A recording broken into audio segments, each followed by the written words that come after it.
Hello friends, आप लोगों का स्वागत है इतिहास की दुनिया 99 पे। मैं किसले सर काफ़ी शानदार जानदार प्रश्न लेकर के आज मैं आया हूँ बिहार डीएलएड एंट्रेंस एग्ज़ाम के लिए। ये प्रश्न आपके एग्ज़ाम में पूछे गए हैं और पूछे जाएंगे। तो चलिए हम लोग वीडियो को स्टार्ट करते हैं। पहला प्रश्न है, विकास की स्थिति के आधार पर संसाधन को कितने रूपों में वर्गीकृत किया गया है। विकास के स्थिति के आधार पर संसाधन को पूछ रहा है कि कितने भागों में बांटा गया है। दोस्तों, विकास के आधार पर हम लोग संसाधन को 4 भाग में बांटते हैं। कितने भाग में बांटते हैं? 4 भाग में बांटते हैं। अगर ये 4 भाग का अगर नाम पूछे तो चलिए फटाफट मैं आपको बता देता हूँ। एक को कहा जाता है संभावी संसाधन। क्या कहा जाता है? संभावी संसाधन। संभावी संसाधन का मतलब हो गया कि जो किसी क्षेत्र में मिलने की संभावना रहता है, उसको संभावित संसाधन कहा जाता है। फिर होता है विकसित संसाधन। ऐसा संसाधन जिसका विकास हो रहा है उसको हम लोग विकसित संसाधन कहते हैं। फिर आपका आता है भंडारित संसाधन। क्या आता है? भंडारित संसाधन मतलब ऐसा संसाधन होता है जिसको आज हम रख लिए, फ्यूचर में कभी हम उसको बेचेंगे। भंडार के रूप में उसको हम इकट्ठा कर लिए, फ्यूचर में कभी बेचेंगे तो उसको हम क्या कहेंगे? भंडारित संसाधन कहेंगे। एक होता है संचित कोष संसाधन। क्या होता है? संचित कोष संसाधन। संचित, इसमें क्या होता है कि सोना चांदी मुद्रा होता है, तो सोना चांदी होता है खास करके। तो इस प्रकार से टोटल 4 प्रकार के संसाधन होता है किसके? विकास के आधार पर। अच्छा, एक वैज्ञानिक था जिसका नाम था जिम्मरमैन। क्या नाम था? जिम्मरमैन। जिम्मरमैन ने कहा था कि संसाधन होते नहीं संसाधन बनते हैं। याद रखना है, किसने ये कथन कहा था? संसाधन होते नहीं संसाधन बनते हैं। तो आपको क्या बताना है? जिम्मरमैन बताना है। चलिए बढ़ते हैं नेक्स्ट प्रश्न। अगला प्रश्न आपके सामने में है। अगला प्रश्न को देखिए भैया, लगा है आपके सामने प्रश्न।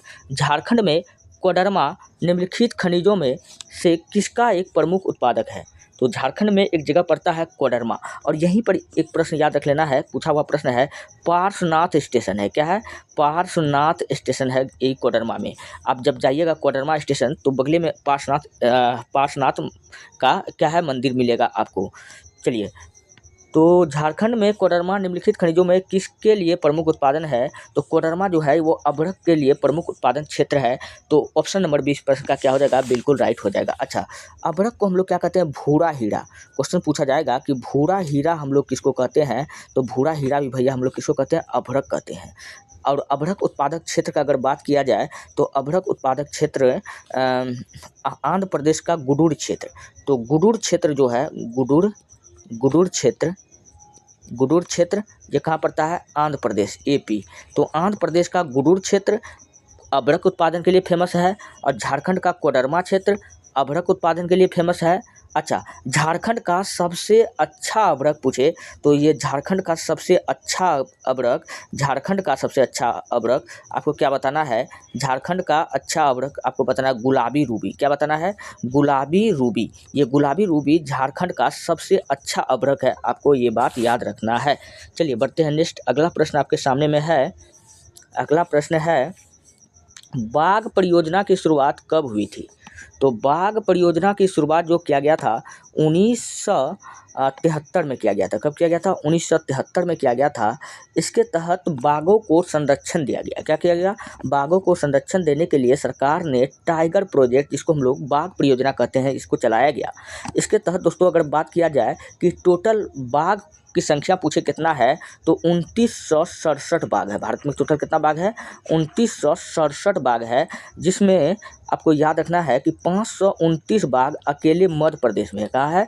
529 बाघ अकेले एमपी में है, यानी मध्य प्रदेश में है। इसलिए मध्य प्रदेश को हम लोग टाइगर स्टेट कहते हैं। क्या कहते हैं?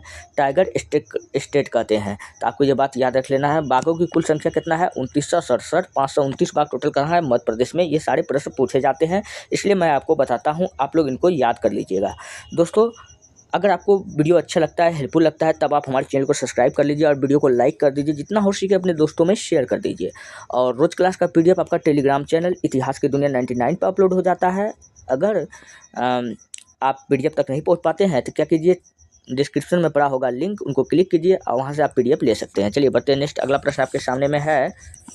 भारत में कोयले का सर्वप्रमुख उत्पादक राज्य है। तो भारत में कोयला का सबसे अधिक उत्पादक राज्य कौन सा होगा? तो हमको पता है कि झारखंड होगा। कौन होगा? झारखंड ही होगा। क्या होगा? झारखंड भारत में कोयला का सबसे अधिक उत्पादक राज्य है। तो इस प्रश्न का ऑप्शन नंबर बी क्या हो जाएगा? बिल्कुल राइट हो जाएगा। अच्छा, कोयला का पूछेगा टोटल कितना अयस्क है? तो 4 अयस्क है। कितना अयस्क है? 4 अयस्क है। पहले कहते हैं एंथ्रेसाइट। क्या कहते हैं? एंथ्रेसाइट। एंथ्रेसाइट। अच्छा, एंथ्रेसाइट जो कोयला है ये सबसे अच्छा कोयला है। क्या है? अच्छा कोयला है। अच्छा कोयला पूछेगा सबसे अच्छा कोयला कौन है? तो एंथ्रेसाइट है। और इस एंथ्रेसाइट में कार्बन की मात्रा पूछेगा कितना होता है? तो 80 से 90%। कितना होता है? 80 से 90% की मात्रा कार्बन की मात्रा होती है, इसलिए सबसे यह अच्छा कोयला है। तो 1 नंबर में एंथ्रेसाइट हो गया। दूसरा नंबर में कोयला का 4 अयस्क का याद रखना है, एंथ्रेसाइट और बिटुमिनस। क्या याद रख लेना है? बिटुमिनस। बिटुमिनस के बारे में याद रख लेना है। बिटुमिनस को हम लोग कहते हैं मुलायम कोयला। क्या कहते हैं? मुलायम कोयला। मुलायम कोयला क्वेश्चन पूछा जाएगा किसको कहते हैं? तो बिटुमिनस को कहते हैं। और बिटुमिनस में अगर कार्बन की बात किया जाए तो दोस्तों इसमें जो कार्बन की मात्रा होगा बिटुमिनस कोयला में वो 50 से 85% के बीच में होगा। कितना होगा? 50 से 85% के बीच में होगा। 50 से 85% के बीच में होगा। और भारत में सर्वाधिक यही कोयला पाया जाता है। बिटुमिनस भारत में सर्वाधिक पाया जाता है। अगर तीसरा नंबर का कोयला का अयस्क का बात किया जाए तो ए बे ले पी होता है। ए से एंथ्रेसाइट, बी से बिटुमिनस, ले से लिग्नाइट। तीसरा कोयला आपको याद रखना है लिग्नाइट। लिग्नाइट आपको याद रख लेना है। तो लिग्नाइट में अगर पूछेगा कि कार्बन की मात्रा कितना होता है तो 35 से 50%। कितना होता है? 35 से 50%। पीट कोयला। चौथा क्या है? पीट कोयला। पीट कोयला जो होता है इसी को हम लोग कहते हैं घटिया कोयला। क्या कहते हैं? सबसे घटिया कोयला यही है, पीट कोयला। तो इसमें कार्बन की मात्रा लगभग 20 से 30% होता है। आपको ये बात याद रखना है। भारत में अगर पूछेगा कि सर्वप्रथम हमको कोयला कहाँ से प्राप्त हुआ था तो 1814 ईस्वी में रानीगंज से प्राप्त हुआ था। कहाँ से हुआ था? कलकत्ता के रानीगंज से प्राप्त हुआ था। और सबसे अच्छा कोयला पूछेगा किस काल का होता है तो आपको बताना गोंडवाना काल का कोयला सबसे अच्छा कोयला होता है। क्या होता है? गोंडवाना काल का कोयला सबसे अच्छा कोयला होता है। और सिंगरौली हो गया और उड़ीसा का तलचर हो गया, ये सब क्या है? कोयला उत्पादक क्षेत्र है। आपको ये सब याद रखना है। चलिए बढ़ते हैं नेक्स्ट। अगला प्रश्न आपके सामने में है पारादीप पत्तन किस राज्य में है? तो पारादीप पत्तन भैया बताइए किस राज्य में है? तो पारादीप पत्तन पारादीप उड़ीसा में है। कहाँ है? उड़ीसा में है। इस प्रश्न का ऑप्शन नंबर बी क्या हो जाएगा? बिल्कुल राइट हो जाएगा। अच्छा, आंध्र प्रदेश में कौन सा पत्तन है? तो आंध्र प्रदेश में आपको याद रख लेना है कि आंध्र प्रदेश, हाँ, विशाखापट्टनम। विशाखापट्टनम बंदरगाह पूछेगा कहाँ है तो आपको क्या बताना है कि आंध्र प्रदेश में है। कहाँ है? आंध्र प्रदेश में है। और उड़ीसा में पारादीप है। तमिलनाडु में तूतीकोरन। क्या है? तूतीकोरन बंदरगाह। तूतीकोरन बंदरगाह पूछेगा कहाँ है तो तमिलनाडु में है। और पश्चिम बंगाल में आपको याद रख लेना है। पश्चिम बंगाल में हो जाएगा पश्चिम बंगाल में हो जाएगा हल्दिया बंदरगाह। कौन सा बंदरगाह? हल्दिया बंदरगाह भी पूछेगा कहाँ है तो आपको क्या बताना है? पश्चिम बंगाल में है। चलिए बढ़ते हैं नेक्स्ट। अगला प्रश्न आपके सामने में है मानचित्र में नीले रंग द्वारा किस भाग को दिखाया जाता है? तो मानचित्र में जो नीला रंग है, नीला रंग द्वारा हम लोग जल को दिखाते हैं। जल को हम लोग किससे दिखाते हैं? नीला रंग से दिखाते हैं। अच्छा, मैदान को अगर पूछ लिया जाए कि मैदान को हम लोग किस रंग द्वारा दिखाते हैं तो याद रखना हरा रंग है। हरी हमारी धरती की अंगड़ाई। हमारी जो धरती है वो क्या है? हरी है। आसपास में हरा पेड़ पौधा सब है। तो हरा रंग से हम लोग किसको दिखाते हैं? हम लोग मैदान को दिखाते हैं। और पर्वत को पूछेगा हम लोग किस रंग से दिखाते हैं तो हम लोग पर्वत को हम लोग भूरा रंग से दिखाते हैं। किससे दिखाते हैं? भूरा रंग से हम लोग पर्वत को दिखाते हैं। और पठार को हम लोग प से पीला रंग से हम लोग दिखाते हैं। किस रंग से? पीला रंग को पठार को दिखाते हैं, नीला से जल को दिखाते हैं, भूरा रंग से पर्वत को दिखाते हैं और हरा रंग से मैदान को दिखाते हैं। तो इतना सारा आपको याद रखना होगा। चलिए बढ़ते हैं नेक्स्ट। अगला प्रश्न आपके सामने में है आपने सभी नागरिकों को समान मत अधिकार प्रदान करने वाला पहला देश कौन सा था? अपने सभी नागरिकों को समान मत अधिकार प्रदान करने वाला पहला देश कौन सा था? तो वो था न्यूजीलैंड। ऑप्शन नंबर 20 का बिल्कुल क्या हो जाएगा? राइट हो जाएगा। अच्छा, न्यूजीलैंड के बारे में याद रख लेना। सर्वप्रथम महिलाओं को वोट देने का अधिकार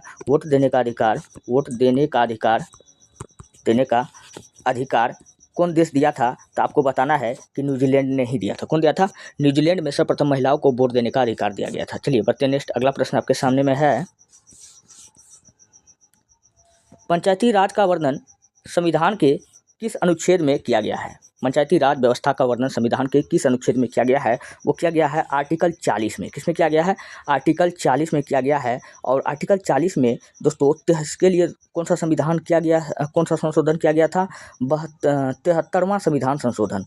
कौन सा संशोधन हुआ था? 73वां संविधान संशोधन हुआ था। 73वां संविधान संशोधन 1992 में। कब हुआ था? 1992 में हुआ था, जिसके तहत पंचायती राज व्यवस्था को आर्टिकल 40 में रखा गया था। किसमें रखा गया था?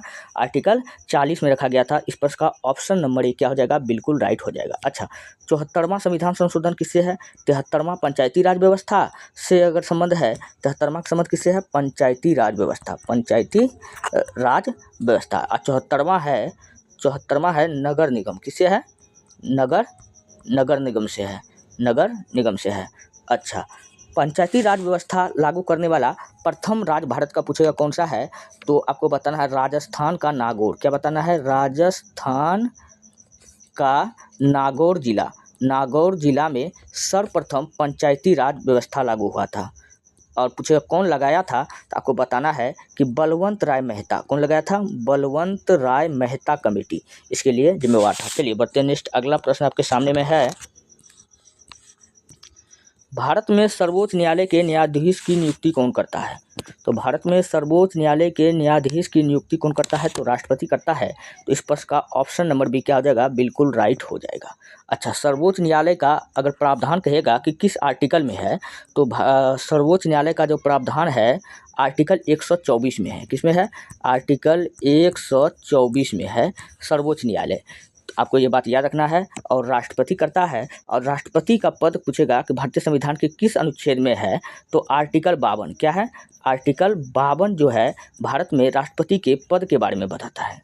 और प्रधानमंत्री की अगर बात किया जाए कि प्रधानमंत्री, तो प्रधानमंत्री का पद का अगर बात किया जाए तो प्रधानमंत्री का आर्टिकल 71, प्रधानमंत्री आर्टिकल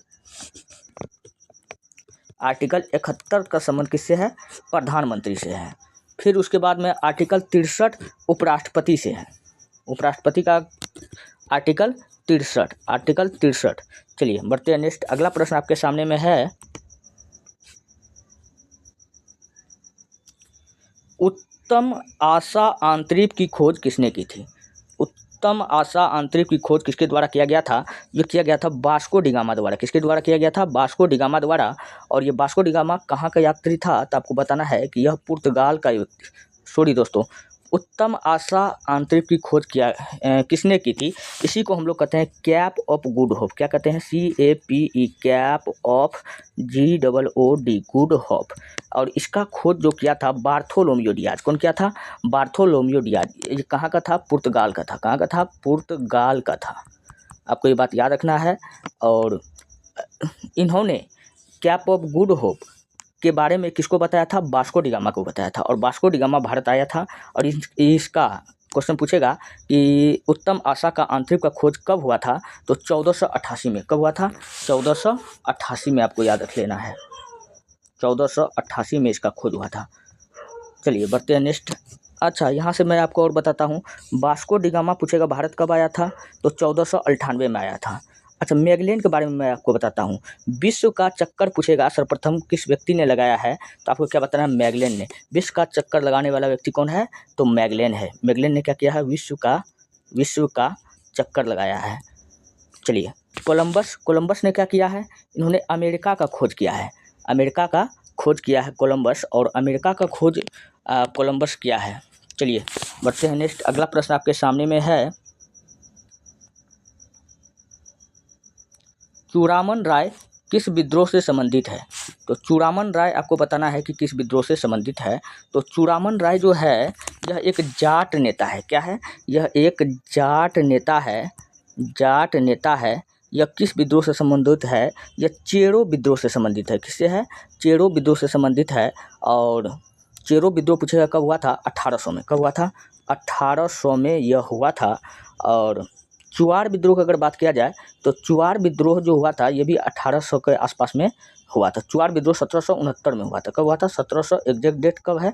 1769 में हुआ था चुआर विद्रोह। और इसका नेता पूछेगा कौन था चुआर विद्रोह का? चुआर विद्रोह का नेता था रघुनाथ महतो। क्या नाम था? रघुनाथ महतो। रघुनाथ महतो नाम था। कोल विद्रोह, कोल विद्रोह का नेता पूछेगा कौन था? तो बुद्धो भगत। कौन था? बुद्धो भगत। बुद्धो भगत कोल विद्रोह का नेता था। और ये कब हुआ था? 1831 से 32 में हुआ था कोल विद्रोह। तो चेरो विद्रोह इस प्रश्न का राइट आंसर हो जाएगा ऑप्शन नंबर ए। चलिए बढ़ते हैं नेक्स्ट। अगला प्रश्न आपके सामने में है,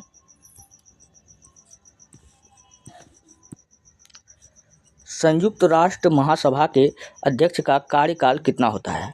तो इसका कार्यकाल प्रत्येक 1 साल का होता है। प्रत्येक साल इनका चुनाव होता है। ऑप्शन नंबर सी क्या हो जाएगा? बिल्कुल राइट हो जाएगा। अच्छा, इसी को हम लोग क्या कहते हैं? शॉर्टकट में UNO कहते हैं। इसी को हम लोग क्या कहते हैं? United Nation of Organisation. Hindi में कहते हैं संयुक्त राष्ट्र संघ। और संयुक्त राष्ट्र संघ का स्थापना का अगर बात किया जाए, इसका स्थापना कब हुआ था? इसका स्थापना हुआ है 24 अक्टूबर। कब हुआ? 24 अक्टूबर 1945 को। 24 अक्टूबर 1945 को संयुक्त राष्ट्र संघ का स्थापना किया गया था। आपको ये बात याद रखना है। चलिए बढ़ते हैं नेक्स्ट। अगला प्रश्न आपके सामने में है, रोलेक्ट कानून किस वर्ष पारित किया गया था? रोलेक्ट कानून 1919 ईस्वी में पास हुआ था। इसको हम लोग काला कानून कहते हैं। क्या कहते हैं? काला कानून कहते हैं। या इसी को हम लोग कहते हैं बिना अपील